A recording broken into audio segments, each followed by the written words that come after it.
Po, kjo është domethënë kjo hapësira që po shihni këtu është e përgatitur me banka, me karrige, domethënë i plotson kushtet elementare, po jo vetëm elementare, edhe më shumë se elementare, do të thotë i plotson kushtet tamam me u zhvillu domethënë një orë. Aktivitetin e kemi në fundjavë. Mas ditës së xumot, shtuneve, dillëve sidomos vijnë fëmijë janë të interesuar edhe prindrit janë të interesuar për me i prunë fëmijët këto. Në Evropë është pak çështja e ruajtjes së traditave edhe fetare edhe kombëtare, do thotë është shumë më e rëndë se sa që është në trojet tona. Prandaj domethënë prindërit këtu përveç se e shohin anën fetare, me i pru domethënë fëmijët me mësu fenë e tyre, njëkohësisht domethënë këtu mësohet edhe traditat e tona kombëtare. Gjithçka këtu funksionon në gjuhën shqipe, prandaj edhe quhet qendra islame shqiptare. Që nuk do të thotë se nacionalitetet tjera nuk marrin pjesë dhe nuk vinë domethënë me fal namazet e kështu me radhë, mirë po domethënë kryesisht ligjëratat, mësim besimi fetar, gjithçka këtu domethënë funksionon dhe frymon shqip. Ka interesimi është i madh dhe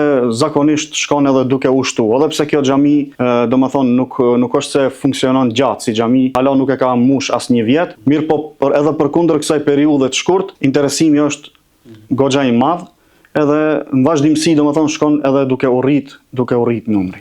Zakonisht e kemi ditën e diell e kemi me thënë më të përshtatshme dhe zakonisht është dikun pas namazit të drekës. Do të vinë prindërit bashkë me fëmijët, e falin namazin e drekës bashkarisht, pastaj fëmijët i hypin këtu në klasë edhe vazhdojmë domethënë këtë aktivitetin e mësim besimit. Edhe duke u shoqëruar dhe socializuar edhe mes vete, edhe siç thash më herët, domethënë përveç mësim besimit fetar, e ruajnë edhe gjuhën, se komunikojnë domethënë mes vete edhe gjithmonë xhamit e kanë pas këtë funksion. Mesazhi është shumë i madh edhe domethënë këtu shihet se ne fëmijët mundohemi me i angazhu domethënë edhe në aspektin praktik.